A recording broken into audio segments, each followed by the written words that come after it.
Hello and welcome to all. हम कल जब हम लास्ट क्लास हमने या लास्ट वीडियो जब हमने बनाई थी तो हमने बनाई थी वो स्टाफिंग में थे हम बिजनेस स्टडी में 12th की। और उसमें हमने जो लास्ट वीडियो बनाई थी वो बनाई थी प्रोसेस पर। प्रोसेस को हम पूरा कर चुके हैं कि स्टाफिंग की प्रोसेस क्या होती है। आज हम उस प्रोसेस के ही एक इम्पॉर्टेंट टॉपिक जिसको रिक्रूटमेंट कहा गया है, क्योंकि ये एक इम्पॉर्टेंट आस्पेक्ट है स्टाफिंग का। तो आज हम इसको करेंगे कि रिक्रूटमेंट में हम क्या क्या करते हैं। डीप नॉलेज यहाँ पे लेंगे। कल हमने ब्रीफ नॉलेज उसकी गेन कर ही ली थी। तो शुरू करते हैं हम आज की क्लास को। और शुरू करने से मैं पहले आपको बताना चाहता हूँ कि अगर आपने अभी तक सब्सक्राइब नहीं किया है तो आप यहाँ जो लिंक आ रहा है उस पर सब्सक्राइब कर दीजिए, बेल आइकन को प्रेस कर दीजिए, जो आपके पास समय पर वीडियो पहुँचती रहे जिससे कि, और लाइक कमेंट और शेयर वीडियो को करते रहना। चलिए तो हम अपने टॉपिक को स्टार्ट करते हैं, रिक्रूटमेंट को। और सबसे पहले जो हम देखेंगे आज की वीडियो में वो ये देखेंगे कि आस्पेक्ट क्या होते हैं स्टाफिंग के। जो 3 आस्पेक्ट एनसीईआरटी ने कहा है, आज हम उन 3 आस्पेक्ट्स को यहाँ पर पढ़ेंगे। तो उसमें से एक आज इस वीडियो में हमारे पास है, जिसको हमने बता ही दिया आप लोगों को मैंने कि हम रिक्रूटमेंट को आज पढ़ेंगे।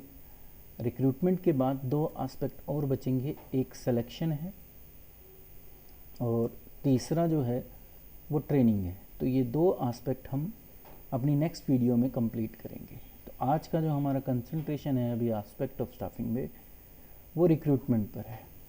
तो आगे चलते हैं और देखते हैं कि रिक्रूटमेंट में क्या होता है। तो बेसिकली हम इसका मीनिंग तो लास्ट क्लास में जान ही चुके थे कि recruitment refer to the process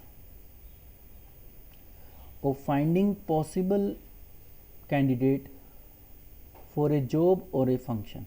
तो उन रिक्रूटमेंट में हम उन पॉसिबल कैंडिडेट को फाइंड करने की कोशिश करते हैं जो हमारी ऑर्गेनाइजेशन में हमारी मदद कर सकते हैं, या हमारी ऑर्गेनाइजेशन के जो ऑब्जेक्टिव हैं उनको अचीव करने में हमारे साथ मिलकर काम कर सकते हैं। तो वो रिक्रूटमेंट होता है। डेफिनेशन की बात करें तो it is the process of searching the for prospective, जो जुड़ने वाले हैं, अभी है नहीं हमारे एम्प्लॉय, तो प्रोस्पेक्टिव एम्प्लॉय को सर्च करना ये उसकी प्रोसेस है। साथ ही साथ उन्हें मोटिवेट करना, स्टिमुलेट का मतलब मोटिवेट ही होता है, ठीक है। तो उनको मोटिवेट करना कि वो भाई प्रोस्पेक्टिव कैंडिडेट तो सर्च कर लिए हमने, हमें पता चल गया कि ये हमारे प्रोस्पेक्टिव कैंडिडेट हैं, ठीक है। पर हमें ये भी देखना होता है कि उनको ये भी मोटिवेट करना होता है कि वो जॉब के लिए अप्लाई भी करें, क्योंकि हमें ये तो पता चल गया कि ये लोग हैं, डिफरेंट सोर्स हैं, अभी हम पढ़ेंगे, उनके थ्रू हमें पता चल जाता है। बट उनको स्टिमुलेट करना, मोटिवेट करना सो दैट वो ऑर्गेनाइजेशन में अप्लाई कर सके, ये काम हम रिक्रूटमेंट में करते हैं। आगे चलते हैं। तो ऑब्जेक्टिव क्या है, अगर हम बात करें कि रिक्रूटमेंट क्यों ज़रूरी है, तो objective of recruitment is to attract potential employees with necessary characteristics or qualification in the adequate number for job available। मतलब रिक्रूटमेंट का ऑब्जेक्टिव मेन ये है कि जो जॉब हमारे पास अवेलेबल है, मतलब कि जो वेकेंट हैं एक तरीके से, तो वेकेंट पोस्ट के लिए हम चाहते हैं कि जो पोटेंशियल एम्प्लॉई हैं उनको अट्रैक्ट किया जा सके, और जो वो क्वालिफिकेशन भी रखते हैं जिसकी हमें रिक्वायरमेंट है। तो बेसिकली ये रिक्रूटमेंट होता है। तो हम आगे चलते हैं और देखते हैं कि और क्या है रिक्रूटमेंट के अंदर। तो फिर हमें पता चलता है कि हमें जो नेक्स्ट स्टेप इसमें पढ़ना है वो पढ़ना है प्रोसेस क्या है, कैसे रिक्रूटमेंट की जाती है। तो जब आप प्रोसेस की बात करते हो तो बहुत सारी एक्टिविटीज़ इसके अंदर इन्वॉल्व होती हैं जो हमें इसके अंदर करनी होती हैं। वो कौन कौन सी हैं वो देखिए। पहली जो प्रोसेस में किया जाता है वो पहले आइडेंटिफिकेशन किया जाता है कि कौन कौन सी वो सोर्स हो सकती हैं जिनके थ्रू हम लेबर को सप्लाई करा सकते हैं। तो पहले आइडेंटिफिकेशन क्या करोगे आप, वो सोर्स जिसके थ्रू हम लेबर को अप्लाई करा पाएँ एक पर्टिकुलर पोस्ट के लिए। नेक्स्ट है कि ये असेसमेंट किया जाए कि वो जो सोर्स हैं जो हमने आइडेंटिफाई करी हैं क्या वो सारी वैलिड हैं, मतलब कि वो अवेलेबल हैं, क्या वो सही रहेंगी, तो उनकी वैलिडिटी को भी असेस किया जाता है। नेक्स्ट आता है जो उनमें से सबसे सही लगेगा, जो सोर्स हैं वो उनमें से जो मुझे सबसे सही लगेगी उसको चूज़ करना, जो मेरी ऑर्गेनाइजेशन के लिए सबसे सूटेबल हो। अब वो एक भी हो सकती है और एक से ज़्यादा भी हो सकती है।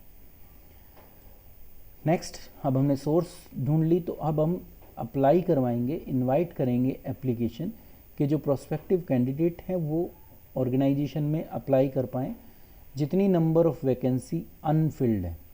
तो वैकेंसी का मतलब भी जो है रिक्त स्थान ही होता है, तो जो नहीं भरे हुए उनके लिए अप्लाई कराना हमारा नेक्स्ट स्टेप होता है। तो ये हमारी पूरी प्रोसेस थी, जिस प्रोसेस के थ्रू हम क्या करते हैं, अपनी रिक्रूटमेंट को पूरा करते हैं। ठीक है, सिलेक्शन बाद में है, इसलिए यहाँ पर सिलेक्शन कहीं नहीं आया। यहाँ पर कहाँ तक ख़त्म हो गया, सिर्फ उनको अप्लाई कराने तक। तो रिक्रूटमेंट का मतलब भी इतना ही होता है, ये आपको बेसिकली समझना है। सिलेक्शन कैसे होगा ये हम सीखेंगे नेक्स्ट जब सिलेक्शन को करेंगे।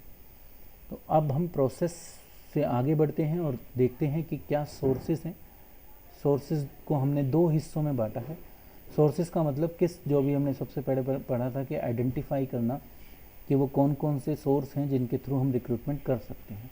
तो उन सब सोर्सेज को हमने दो हिस्सों में बांटा हुआ है।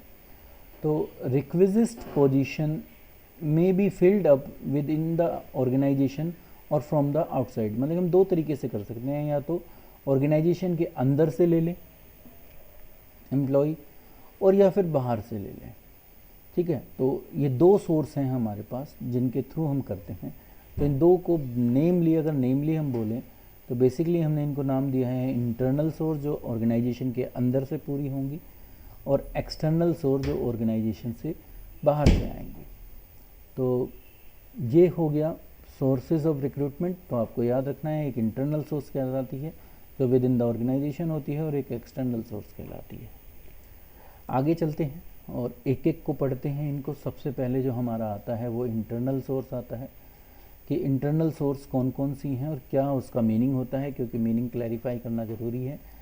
तो इंटरनल सोर्स जो है रिक्रूटमेंट, उसका मतलब है कि hiring people from within the organization. Organization के अंदर से ही हम उस पोस्ट को फिल कर ले जो हमारी अभी वेकेंट है। उस अदर वर्ड्स अगर हम बोलें तो seeking applicant for the job position from those who are currently employed within the firm या ऑर्गेनाइजेशन। जो ऑर्गेनाइजेशन के अंदर है उन्हीं में से हम उन पोस्ट को फिल करने की कोशिश करते हैं। तो वहाँ पर भी हमारे पास दो टाइप की सोर्स हैं। इंटरनल सोर्स के अंदर दो ही सोर्स होती हैं टोटल। तो अगर उनकी बात करें तो सबसे पहले हमारा ट्रांसफ़र आता है। तो आप नाम से समझ गए होंगे कि ट्रांसफ़र क्या होता है। और सेकंड जो है वो है हमारी प्रमोशन। हम ऑर्गेनाइजेशन में जो एम्प्लॉय काम कर रहे हैं उनको नेक्स्ट हायर पोस्ट पे प्रमोट कर दें जिससे वो फील्ड हो जाए। ठीक है, तो ये दो सोर्स हैं हमारी जिनको हम इंटरनल सोर्स में लेते हैं। ठीक, ये दो सोर्सेस ही बस इंटरनल में आती हैं, बाकी जितनी भी हैं वो हमारी सारी एक्सटर्नल कहलाती हैं। आगे चलते हैं और इन दोनों को पढ़ते हैं कि क्या होती हैं। तो सबसे पहले हम ट्रांसफ़र को देखते हैं। तो ट्रांसफ़र क्या होता है? ट्रांसफ़र का मतलब है कि shifting of an employee from one job to another, उसको एक जॉब से दूसरी जॉब पर भेज दिया जाए, या एक डिपार्टमेंट से दूसरे डिपार्टमेंट में भेज दिया जाए, या एक शिफ्ट से दूसरी शिफ्ट में भेज दिया जाए। ये सब क्या कहलाता है? हमारा ट्रांसफ़र कहलाता है। ठीक है, अब क्या होता है इसमें, उनकी सब्सेंटिव चेंज नहीं होता, उनकी जो रिस्पॉन्सिबिलिटीज़ हैं वो चेंज नहीं होती, वो वही रहती हैं। ठीक है, और उनका एम्प्लॉय का स्टेटस, मतलब कि जिस पोस्ट पर वो काम कर रहे हैं वो पोस्ट भी चेंज नहीं होती ट्रांसफ़र के केस में। तो पोस्ट सेम रहती है, साथ ही साथ उनकी रिस्पॉन्सिबिलिटी भी वही रहती हैं। वो एक मतलब कि एक शिफ्ट से दूसरी शिफ्ट में चले जाएं, चाहे एक डिपार्टमेंट से दूसरे डिपार्टमेंट में चले जाएं, ठीक है, या किसी एक जॉब से दूसरी जॉब पर चले जाएं। तो उनका जो लेवल है, जैसे कोई मिडिल लेवल पे काम कर रहा है तो वो मिडिल लेवल पे ही काम करेगा। कोई अगर सुपरवाइज़र है और वो प्रोडक्शन डिपार्टमेंट में सुपरवाइज़र काम कर रहा है तो वो दूसरे डिपार्टमेंट में अगर हमने उसको भेज दिया तो भी वो सुपरवाइज़र के रूप में ही काम करेगा और रिस्पॉन्सिबिलिटी उसकी सेम रहेंगी। तो ये कहलाता है ट्रांसफ़र। ट्रांसफ़र क्या होता है? It may lead to change in duties and responsibilities. ये हो सकता है कि वहाँ पर जो उसके काम हो वो चेंज हो जाए, और कुछ केसेस में उनकी थोड़ी बहुत रिस्पॉन्सिबिलिटी भी अगर उनको नहीं दी जा सकती है, क्योंकि हमने यहाँ पे पढ़ा है, एक जगह आपने पढ़ा है कि क्या करते हैं हम उनको, एक डिपार्टमेंट से जब दूसरे डिपार्टमेंट में लोग जाते हैं तो वहाँ पर रिस्पॉन्सिबिलिटी अलग अलग हमें मिल सकती हैं, ठीक है। वर्किंग कंडीशन हमारी अलग हो सकती हैं, बट जो उनकी सैलरी है, एक चीज़ और फिक्स रहती है, वो है उनकी सैलरी भी उनकी चेंज नहीं होती। तो रिस्पॉन्सिबिलिटी हो सकता है एक बार चेंज हो जाए, पर कुछ चीज़ें फिक्स हैं, पोस्ट सेम रहती है, स्टेटस सेम रहता है उस एम्प्लॉय का जिस स्टेटस पे है वो अभी, साथ ही साथ सैलरी वगैरह भी सब फिक्स रहती है। जब ये ट्रांसफ़र होता है तो ये हॉरिजेंटल फॉर्म में होता है, मतलब कि आपके जो पोस्ट है वो वही रहेगी। हॉरिजेंटल का मतलब सेम लेवल पर, जैसे मैं यहाँ हूँ, ऊपर दिखाता हूँ आपको भाई, अगर मैं लेवल में इस लेवल पे काम कर रहा हूँ यहाँ पर तो मैं इसी के सामने इसी लेवल पर काम करने चला जाऊँगा। तो जो हिरार्की होती है वो नहीं चेंज होती, हिरार्की चेंज सेम रहती है, ठीक है। तो जो मैं यहाँ पर मेरा स्टेटस था वही मेरा स्टेटस यहाँ रहता है, तो इसको कहा जाता है हॉरिजेंटल मूवमेंट, ठीक है। तो जब ट्रांसफ़र होता है तो हॉरिजेंटल मूवमेंट आती है। ट्रांसफ़र का जो एक बेसिकली बेनिफिट है वो ये भी है कि इससे क्या होता है, हम कभी कभी जब ट्रांसफ़र किया जाता है तो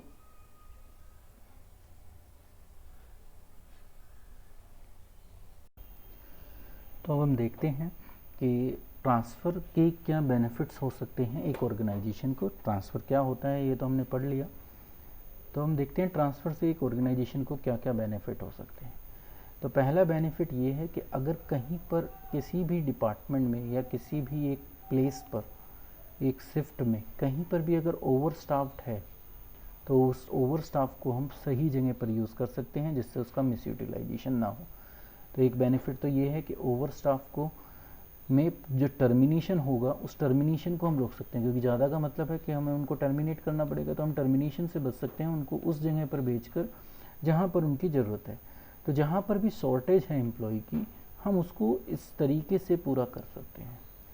दूसरी बात है, कहीं पर अगर ऐसी शॉर्टेज है जिसको एकदम से फिल नहीं किया जा सकता, तो हम उस शॉर्टेज के टाइम पर भी ट्रांसफ़र को यूज़ कर वहाँ पर जो एक तरीके से उस पर्टिकुलर टाइम पर जो हमें वो चाहिए रिक्वायरमेंट वो पूरी कर सकते हैं। तो टेम्परेरी रिक्वायरमेंट को भी शॉर्टेज, जहाँ पे शॉर्टेज है उसको हम ट्रांसफ़र के थ्रू पूरा कर सकते हैं, ठीक है। किसी भी एक ब्रांच में अगर टेम्परेरी शॉर्टेज है और हमें वहाँ पर किन्हीं लोगों को भेजना है या वहाँ पर वर्कफोर्स को बढ़ाना है तो हम उसको भी इसके थ्रू बढ़ा सकते हैं।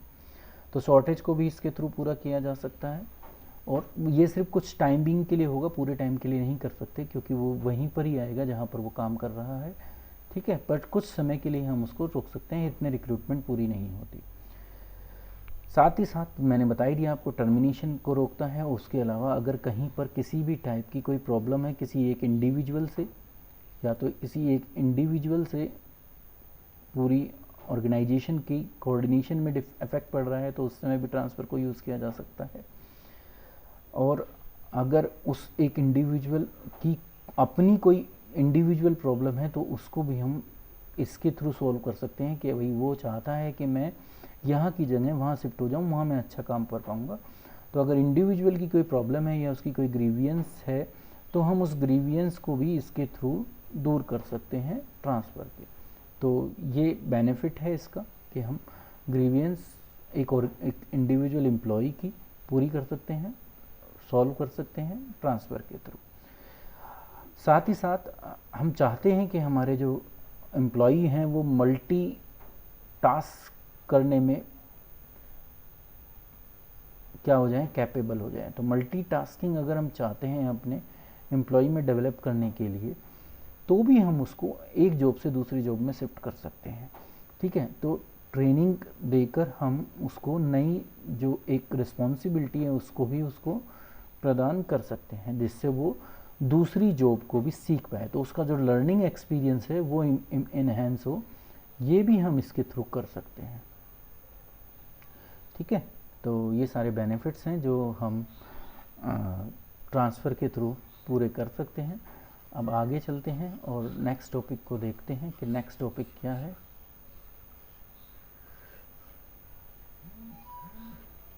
एक मिनट रुक जाइए। तो नेक्स्ट टॉपिक जो हमारा आता है वो आता है जो दूसरी इंटरनल सोर्स थी, जिसको हमने क्या कहा है, प्रमोशन कहा है। तो क्योंकि दो ही सोर्स हैं हमारी इंटरनल सोर्स ऑफ रिक्रूटमेंट में, एक हम कर चुके हैं, तो हम दूसरी को देखते हैं, प्रमोशन। तो प्रमोशन क्या होती है, प्रमोशन को पढ़ लेते हैं। एन ऑर्गेनाइजेशन फिल जो हायर पोस्ट है, क्योंकि प्रमोशन ऊपर ही मिलेगी, तो हम किसी भी ऑर्गेनाइजेशन में हायर पोस्ट को बाय प्रमोशन भी फिल कर सकते हैं। ये एक ऑप्शन है। ठीक है, आप इसको ये समझिए कि ये एक ऑप्शन है, ये ही अकेला ऑप्शन नहीं होता। तो ये वन ऑफ द ऑप्शन होता है कि हम उस एक पर्टिकुलर पोस्ट को, जो एम्प्लॉय हमारे यहाँ अच्छा काम कर रहे हैं, हम उनके थ्रू उसको फिल कर पाएँ। ठीक है, तो ये एक ऑप्शन हो सकता है उसमें। प्रमोशन क्या करती है, प्रमोशन शिफ्ट कर देती है एक एम्प्लॉय को एक हायर पोस्ट पर। ठीक है, जिस हायर पोस्ट पर हायर रिस्पॉन्सिबिलिटी होंगी, ऑब्वियसली है कि ये रिस्पॉन्सिबिलिटी जब उसको मिलेंगी तो उसको अथॉरिटी भी मिलेगी। तो आप ये भी समझिए यहाँ पर पॉजिटिवली कि उसको हायर अथॉरिटी भी मिल रही है। ठीक है, साथ ही साथ फैसिलिटीज़ भी ज़्यादा मिलेंगी, स्टेटस भी उसका इंक्रीज़ होगा, और उसकी पे जो कंपनसेशन उसको मिलता है वो भी इंक्रीज़ होगा। तो यहाँ पर सारी चीज़ें चेंज हो जाती हैं जो किस में नहीं हो रही थी, ट्रांसफ़र में। ठीक है, क्योंकि ट्रांसफ़र में हम सेम पोस्ट पर जा रहे थे। तो ये प्रमोशन होती है। तो प्रमोशन में जो शिफ्टिंग होती है वो वर्टिकल शिफ्टिंग होती है, वहाँ पर क्या थी, हॉरिजेंटल। वर्टिकल का मतलब भाई कोई एक व्यक्ति अगर यहाँ पर अभी स्थित है, या कह सकते हैं कि वो अभी यहाँ पर है और यहाँ से हम उसको यहाँ भेज रहे हैं, ये कहलाता है प्रमोशन। तो प्रमोशन में उसको हम नेक्स्ट हायर जो पोस्ट है उस पर शिफ्ट कर देते हैं। जबकि जब हम ये प्रमोशन है, ट्रांसफ़र में क्या होता है कि कोई व्यक्ति अगर ये यहाँ पर है तो उसको हम यहाँ शिफ्ट कर देते हैं, तो ये कहलाता है हमारा ट्रांसफ़र। तो ट्रांसफ़र और प्रमोशन में ये डिफरेंस है कि ये वर्टिकली शिफ्ट होता है और ये हॉरिजेंटल शिफ्टिंग है। ठीक है, यहाँ पर ना तो स्टेटस में, ना पे में, ना फैसिलिटीज़ में, ना रिस्पॉन्सिबिलिटीज़ में कोई भी ज़्यादा उसको कुछ मिल पाता है। बट जब प्रमोशन होती है तो ये सारी चीज़ें इंक्रीज़ हो जाती हैं। अब प्रमोशन के क्या बेनिफिट्स हैं, प्रमोशन से हमारी ऑर्गेनाइजेशन को क्या बेनिफिट्स हो सकते हैं वो देख लेते हैं। तो पहला बेनिफिट ये है कि प्रमोशन के थ्रू हम अपने जो एम्प्लॉई हैं उनको मोटिवेट कि वो अपनी कैपेबिलिटी को, अपनी जो भी उनकी परफॉर्मेंस है, प्रोडक्टिविटी है, वो उसको इंक्रीज़ करें। जब वो अपनी प्रोडक्टिविटी को इंक्रीज़ करेंगे तो एम्प्लॉई जो ऑर्गेनाइजेशन है वो उससे इम्प्रेस होगी और वो उनको प्रमोशन दे सकती है। तो उनको मोटिवेशन मिलता है, उससे उनकी कंपनी के प्रति लॉयल्टी इंक्रीज़ होती है, और साथ ही साथ वो उस ऑर्गेनाइजेशन से सेटिस्फाई रहते हैं, क्योंकि उनको पता है कि भविष्य में हमें हायर पोस्ट पर जाने की जो अपॉर्चुनिटी है वो अवेलेबल है। तो फर्स्ट जो प्रमोशन की अगर हम बेनिफिट की बात करें कि promotion as a internal source, तो उसका क्या बेनिफिट है, तो वो ये है कि मोटिवेट होते हैं, लॉयल्टी आती है, सेटिस्फेक्शन आता है एम्प्लॉय में टू इम्प्रूव देयर जो परफॉर्मेंस है उसको। तो इसका साइकोलॉजिकल इम्पैक्ट भी पड़ता है। ठीक है, क्योंकि उनको पता है कि प्रमोशन होगी।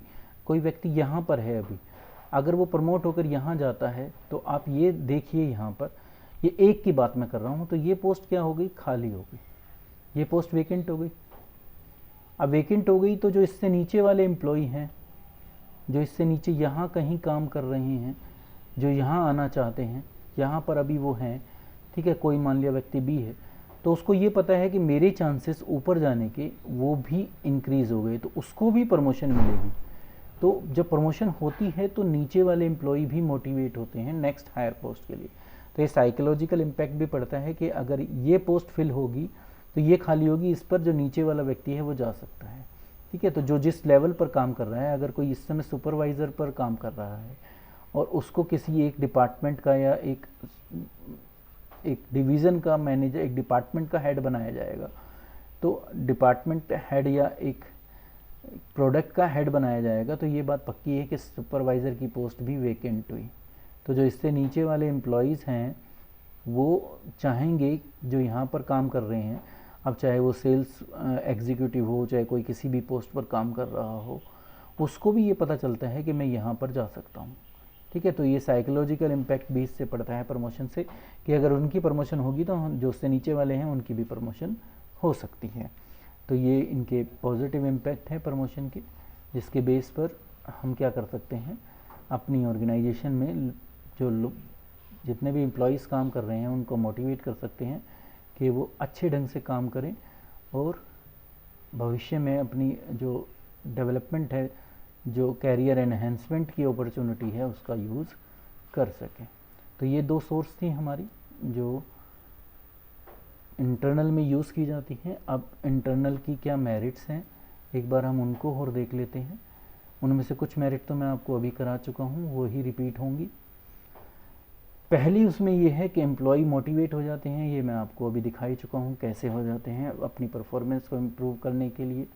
दूसरा ये है कि जो इंटरनल रिक्रूटमेंट सोर्स है उसमें क्या होता है, वो सिंप्लीफाई कर देती है प्रोसेस को, सिलेक्शन को, प्लेसमेंट में समय भी कम लगता है, क्योंकि हमारे वो एम्प्लॉय ऑलरेडी उसी के हमारे अंदर से ही है, इंटरनल है, तो वो उस प्रोसेस वो सिंप्लीफाई हो जाती है, सिलेक्शन करना आसान हो जाता है, उनको प्लेस करना आसान हो जाता है, क्योंकि ना ही उनको ओरिएंटेशन प्रोग्राम देना पड़ता, क्योंकि वो तो ऑलरेडी उस कंपनी के पहले से पार्ट होते हैं, तो ओरिएंटेशन देने की भी ज़रूरत नहीं पड़ पाती हमें। तो ये बेनिफिट है। अगर आगे चलें तो हम ये देखते हैं कि ट्रांसफ़र जो है वो एक ऐसे टूल के रूप में यूज़ किया जा सकता है जिससे एक एम्प्लॉय को नेक्स्ट हायर जॉब के लिए तैयार किया जा सके, उनको उस पोस्ट के लिए ट्रेनिंग देकर उनकी रिस्पॉन्सिबिलिटी चेंज कर दें, स्टेटस चेंज ना हो, बस रिस्पॉन्सिबिलिटी को चेंज कर दें। ठीक है। ट्रांसफ़र आल्सो ये भी बेनिफिट है कि वो शिफ्टिंग कर देता है वर्कफोर्स को। वर्कफोर्स का मतलब आपको पता ही है, वर्कफोर्स वो होती है जो ऑलरेडी हमारे पास है। जहाँ पर भी सरप्लस है किसी डिपार्टमेंट में, वो ऐसी जगह पर भेज सकती है जहाँ पर शॉर्टेज है, ये हम बता ही चुका हूँ मैं आपको। साथ ही साथ जो इंटरनल जॉब सोर्स जो होती हैं हमारी इंटरनल, वो चीपर भी होती हैं, वो सस्ती भी होती हैं, क्योंकि उस पर ज़्यादा खर्चा करने की हमें ज़रूरत नहीं पड़ती, वो सिंप्लीफाई वे में ईज़िली हम कर पाते हैं, तो ये बहुत आसानी से पूरा हो जाता है। अब आप समझ सकते हैं कि ये कुछ एडवांटेज हैं, मेरिट्स हैं। अब सिंप्लीफाई वो इस तरीके से भी कर देते हैं। अगर मैं इस वाले पॉइंट को दोबारा से आपके सामने रखूं, तो इंटरनल सोर्स जो रिक्रूटमेंट को सिंप्लीफाई कर देती है, क्योंकि वहाँ पर हम उन सब लोगों को पहले से बहुत अच्छी तरह से जानते हैं, हमने उनको इवेल्युएट कर रखा है, उनकी जो रिलायबल सोर्स है वो हमारी, तो हम उसके थ्रू भी अपनी ऑर्गेनाइजेशन में नए लोगों को नई पोस्ट के लिए तैयार कर सकते हैं। तो ये कुछ मेरिट्स थी जो इंटरनल सोर्स की थी। अब हम कुछ लिमिटेशन को भी देख लें, क्योंकि लिमिटेशन भी होंगी। तो लिमिटेशन में फर्स्ट लिमिटेशन पर चलते हैं। तो जब इंटरनल सोर्स होती है वो नए टैलेंट को आने नहीं देती ऑर्गेनाइजेशन में, क्योंकि जब आप ट्रांसफ़र या प्रमोशन से ही पोस्ट फिल कर लोगे तो वो वही लोग हमारे पास रहेंगे जो पहले से था, तो नया टैलेंट हमारे पास नहीं आ सकता। तो सबसे पहली जो लिमिटेशन है वो ये है कि वो रिड्यूस कर देती है induction of fresh talent. Next आता है कि जो एम्प्लॉई पता है कि अगर एक टाइम बाउंड प्रमोशन मिल जाएगी तो वो इनएक्टिव हो जाते हैं, उनको पता है कि तो मुझे मिल ही जाएगा, इसके लिए मुझे कोई ख़ास एफर्ट करने की ज़रूरत नहीं है, तो वो इनएक्टिव हो जाते हैं, स्लगिश वे में अपने काम को परफॉर्म करने लगते हैं, तो प्रोडक्टिविटी की एक तरीके से उनकी डिक्रीज़ हो जाती है। तो ये भी होता है अगर टाइम बाउंड प्रमोशन उन्हें मिले। और एक नेक्स्ट जो लिमिटेशन है वो ये है कि an enterprises can not fill all the post through internal source, तो वो सारी पोस्ट नहीं फिल कर सकती। ठीक है। तो उसको जो है ये मेथड लेना ही पड़ता है एक्सटर्नल वाला, क्योंकि मैं सारी पोस्ट कभी भी इसके थ्रू नहीं फिल कर सकता, क्योंकि उनके पास ना वो क्वालिफिकेशन होगी, ठीक है, जो उस पर्टिकुलर पोस्ट के लिए चाहिए हो सकता है, तो इसलिए सारी पोस्ट कभी भी हम इंटरनल सोर्स से फिल नहीं कर सकते। नेक्स्ट है कि जो कंपटीशन की स्पिरिट है अमंग द एम्प्लॉय, अगर उनको पता है कि प्रमोशन टाइम बाउंड है तो वो भी डिक्रीज़ हो जाती है, तो वो स्लगिश वे में काम करना शुरू कर देते हैं, तो कंपटीशन आपस में ख़त्म हो जाता है। ठीक है, तो ऐसा नहीं है, देखिए मैं आपको पहले भी बता चुका हूँ कि ये जब भी होता है जब वो नेगेटिव वे में लेते हैं। लिमिटेशन को आप ये समझिए कि ये लिमिटेशन जब लिमिटेशन बनती हैं जब हम नेगेटिव सेंस के साथ किसी भी जो टास्क मुझे असाइन किया गया है, जब मैं उसको नेगेटिविटी के साथ लेता हूँ। जब मैं पॉजिटिव लूँगा तो सारी मेरिट आएंगी इंटरनल सोर्स की। कंपटीशन इंक्रीज़ होता है क्योंकि उनको पता है प्रमोशन होगी, बट कब नहीं होगी, जब वो नेगेटिव वे में लेते हैं। तो ये कुछ लिमिटेशन थी। एक और लिमिटेशन देखते हैं कि अगर हम बार बार ट्रांसफ़र करते रहेंगे एम्प्लॉयज़ को, ठीक है, तो वो उनकी प्रोडक्टिविटी को हैम्पर करेगा, क्योंकि उन्हें बार बार नई एक पोस्ट के लिए हो सकता है कि वो स्टेटस सेम हो, रिस्पॉन्सिबिलिटी सेम हो, पर उन्हें नए एनवायरनमेंट में अपने आप को एडजस्ट करना पड़ता है, तो उस एडजस्टमेंट में समय लग जाता है, और आप इतने वो वहाँ पर सेटल होता है, इतने आप उसको दोबारा ट्रांसफ़र कर दो तो वो उसको एक्सेप्ट नहीं कर पाता। जैसे हम टीचर हैं, अगर हमें भी एक स्कूल से दूसरे स्कूल हर दूसरे तीसरे महीने भेजना पड़े तो हम अब वहाँ के स्टूडेंट्स के साथ अपने आप को एडजस्ट नहीं कर पाएंगे। ठीक है, तो फ्रीक्वेंट ट्रांसफ़र भी जो है, इसलिए देखो आप ये देखो लिमिटेशन कब है, जब आप फ्रीक्वेंट ट्रांसफ़र करते हो। ट्रांसफ़र लिमिटेशन नहीं है, फ्रीक्वेंटली करना ट्रांसफ़र वो एक लिमिटेशन है। तो ये कुछ लिमिटेशन थी इंटरनल सोर्स की। अब हम आगे चलते हैं और नेक्स्ट टॉपिक